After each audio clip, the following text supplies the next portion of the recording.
Saudara-saudara terkasih, bacaan-bacaan yang hari ini masih dalam kelanjutan tema besar yang menjadi permenungan kita bersama, yaitu tentang iman. Ya, minggu lalu dikatakan tambahkanlah iman kami.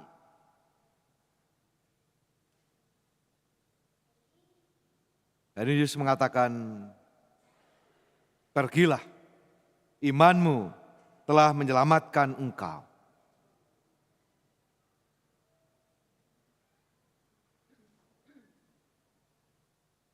Injil hari ini ya tidak usah pakai ahli survei, tidak perlu bikin polling jejak pendapat. Dari apa yang dialami Yesus pada zamannya, dari 10 yang bersyukur, kembali pada Yesus dan bersyukur hanya 1. Ya memang tidak mudah bersyukur ya.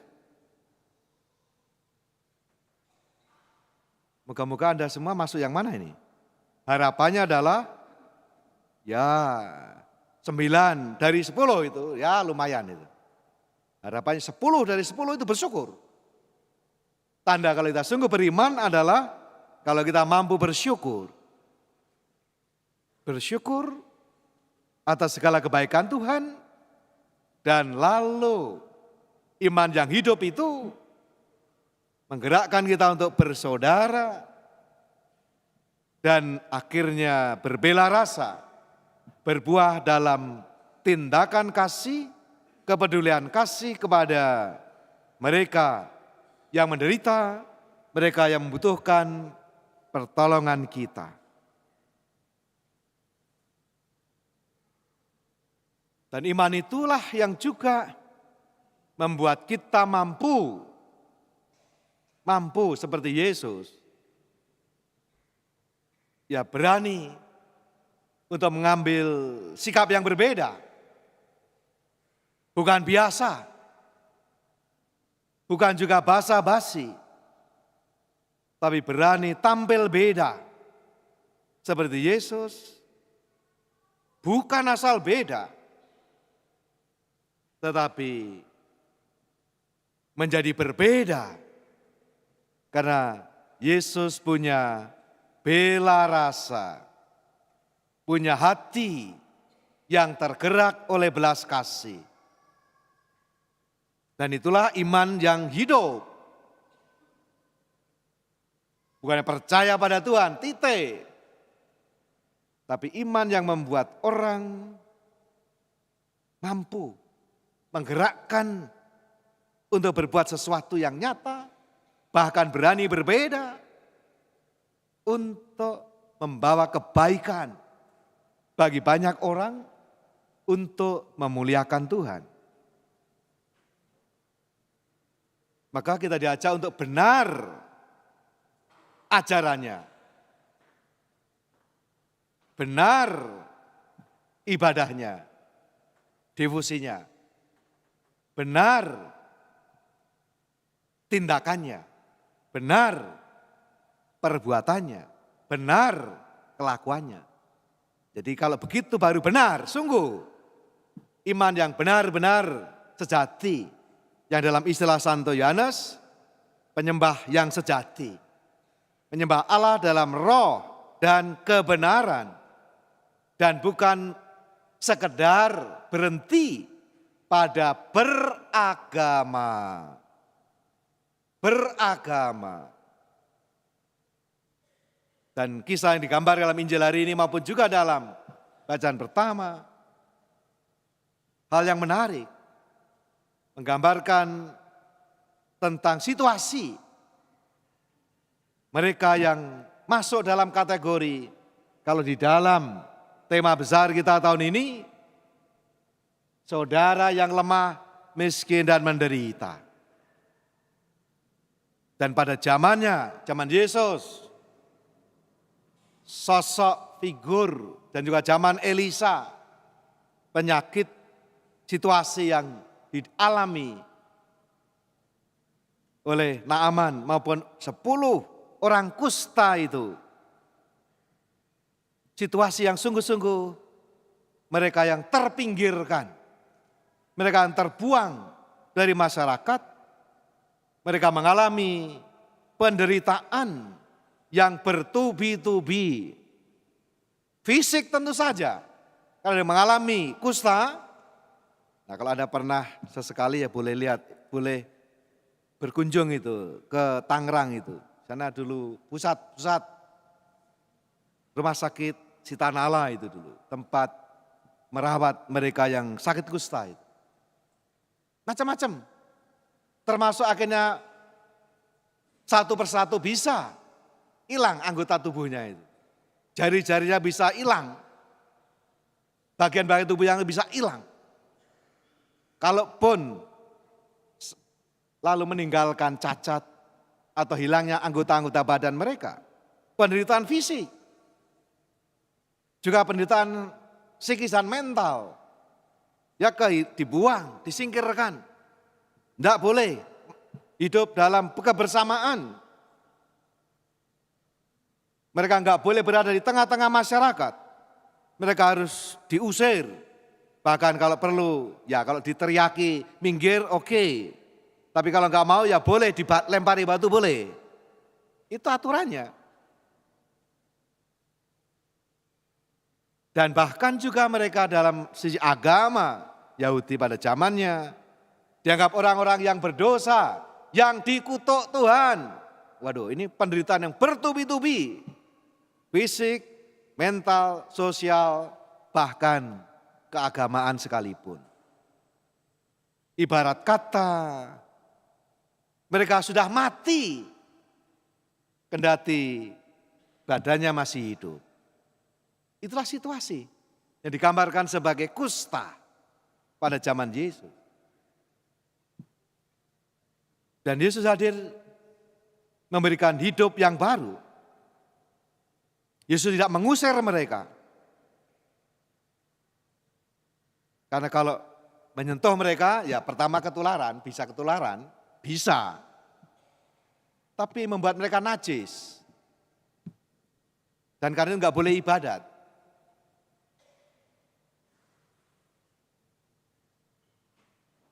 Ini situasinya. Berhadapan dengan situasi orang yang semacam ini, kita bisa melihat pada hari ini dua sikap yang berbeda. Sikap orang kusta yang 10 ini juga mereka punya usaha dan berani mendekati Yesus dengan keyakinan dan kerendahan hati. Mereka punya nyali. Biasanya orang coba-coba dekat akan dilempari batu atau dihalau jauh-jauh. Maka kata Yesus tadi, perlihatkanlah dirimu pada imam-imam. Karena itulah yang memberikan kepada mereka tahir. Dari orang najis menjadi tahir, bersih. Yang menyatakan itu adalah imam-imam, otoritas masyarakat pada zamannya. Maka disuruh ke imam supaya dinyatakan tahir, bersih. Dan lalu mereka boleh diterima lagi masuk dalam masyarakat, dalam komunitas. Itu situasi yang dialami. Mereka berani mendekati Yesus dengan keyakinan sekaligus kerendahan hati. Ini sikap yang menarik. Dan Yesus mendengarkan permintaan mereka, menunjukkan kasih sayangnya, kepeduliannya, dan kelembutan hati Allah yang menyembuhkan mereka. Pergilah, perlihatkanlah dirimu pada imam dan persembahkanlah untuk pentahiranmu persembahan yang diperintahkan oleh Musa sebagai bukti bagi mereka. Mereka diminta untuk bersyukur dengan persembahan sebagai ungkapan syukur sekaligus tanda bahwa mereka diterima lagi sebagai anggota komunitas. Tapi rupanya yang sungguh diharapkan Yesus yang datang kembali untuk bersyukur hanya satu. Berarti, saya nggak tahu ini kalau kita buat polling hari ini, yang bersyukur berapa itu? Angkanya itu. Dalam pengalaman Yesus, hanya 1 dari 9 yang bersyukur. Itu berarti kalau dibuat persentase itu hanya 10%. Nah, saya nggak tahu, mungkin suatu ketika perlu ditanya ini, polling ini, sini ini. Dari sekian ratus orang ini, yang sungguh-sungguh bersyukur berapa itu?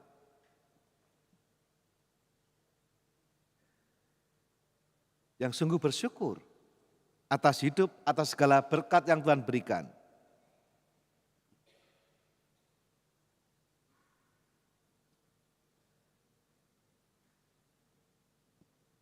Kita bisa melihat 2 sosok figur ini, si kusta dan Yesus.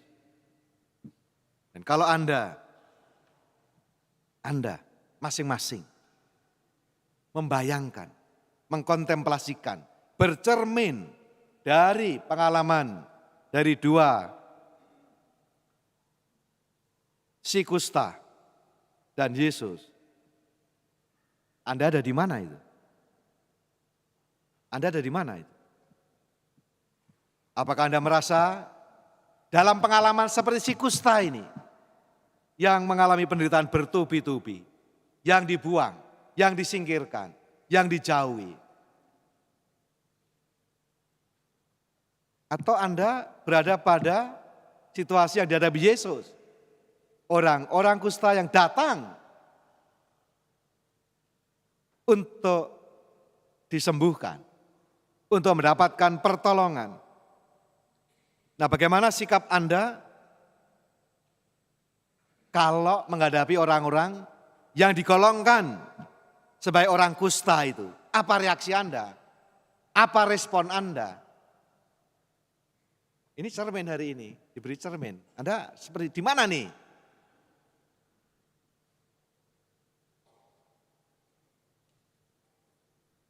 Maka kita diajak beriman berarti bahwa kita berani mengambil sikap tanggapan pribadi, original. Jangan seperti yang dikatakan oleh Santo Carla Acutis itu. Banyak dari kita itu lahir ori, tapi mati jadi kopi. Tidak jadi ori, tapi hanya jadi kopi. Itu kata-kata dari Santo Carla Acutis itu.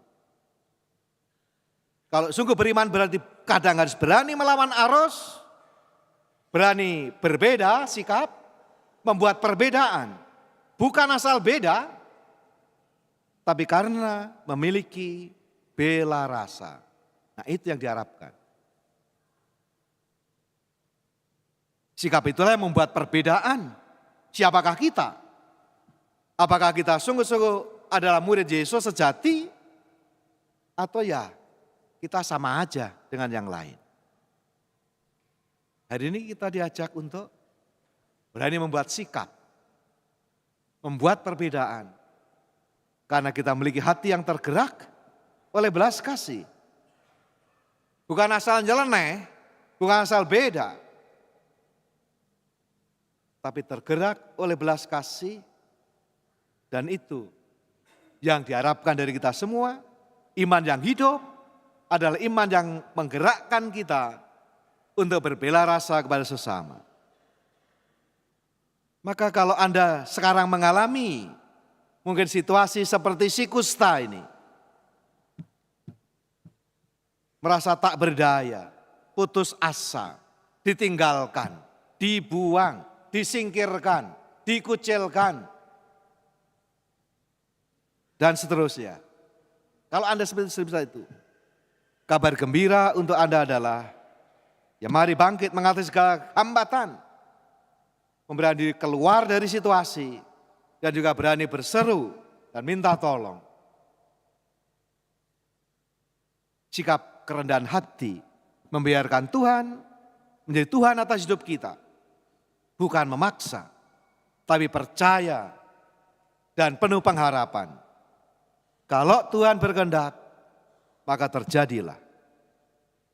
Dan itu seruan dari orang yang kusta. Kalau Tuhan berkenan, kalau Tuhan mau, bisa terjadi. Bukan maksa. Kalau Anda mungkin seperti orang yang dihadapkan pada situasi penderitaan seperti Yesus menghadapi orang kusta. Kalau Anda dihadapkan pada situasi kebutuhan, penderitaan, jeritan minta tolong, orang-orang yang dikucilkan, yang dibuang, yang putus asa, yang dianggap sampah masyarakat, apa sikap Anda? Apa tanggapan Anda? Apakah Anda bersikap seperti orang pada umumnya? Do nothing, tidak buat apa-apa? Atau malah ikut membuat makin sengsara orang itu? Maka kalau Anda berada dalam situasi seperti yang dihadapi Yesus, inilah saatnya Anda dipanggil dan diundang untuk berani melawan arus umum, membuat perbedaan, berani tampil beda. Karena sungguh-sungguh mau menjadi murid Yesus, mau ikut seperti Yesus. Kalau kita melakukan itu, maka kita bisa menjadi yang sering disebut oleh Bapak Uskup kita, menjadi komunitas pengharapan. Di tengah berbagai macam kegelapan, kita menjadi komunitas pengharapan. Karena apa? Karena ada bela rasa. Itu yang membuat ada harapan. Maka kita juga sama. Kita ini orang Katolik sudah sedikit, jumlahnya sedikit. Kalau sama-sama enggak mutu ya udah selesai. Kita orang Katolik kalau sama aja, ya digilas mayoritas itu. Kalau enggak ada mutunya, kalau enggak ada perbedaannya, kalau enggak ada nilai lebihnya. Dan nilai lebih dari orang Kristiani, murid Yesus adalah bela rasa. Kalau ada itu, kita bisa berkontribusi sekaligus kita menyampaikan kesaksian hidup kita sebagai murid-murid Yesus. Dan ini yang dikatakan Paus Fransiskus tentang belas kasih, bela rasa. Belas kasih adalah daya yang dapat menyelamatkan kemanusiaan dan dunia dari dosa dan kejahatan. Inti dan rahasia hidup Kristiani adalah kasih. Hanya kasih yang mengisi ruang-ruang kosong yang disebabkan adanya kejahatan dan dosa. Maka semoga kita sungguh, mari kalau kita menemukan mereka yang mungkin kusta seperti zaman ini sudah enggak ada ini. Maka rumah sakit Sitanal sudah ditutup. Hanya bagian kecil aja di rumah sakit umum. Kalau yang menderita sakit kusta beneran makin dikit. Tapi masih ada kusta-kusta yang lain. Mari kita temukan. Dan kalau yang datang kepada kita, mari kita bertindak seperti Yesus. To love the unlovable, to touch the untouchable, to forgive the unforgivable. Mari kita, karena kita sungguh-sungguh, sebagaimana tema kunjungan Paus Fransiskus, beriman, bersaudara, bela rasa. Itulah iman yang hidup. Membuat kita berani tampil beda dan membuat perbedaan. Bukan asal beda, tapi karena tergerak oleh belas kasih seperti Yesus. Itulah yang akan membedakan apakah kita sama saja dengan yang lain, kebanyakan, atau kita sungguh hadir, kita menjadi saksi sebagai murid Yesus yang sejati. Dan semoga dengan demikian masih ada harapan. Dan harapan ada di tangan Anda semua. Apakah Anda tergerak oleh belas kasih atau tidak? Kalau tidak, wassalam, selesai. Tapi kalau Anda sungguh melakukan belas kasih, ada harapan.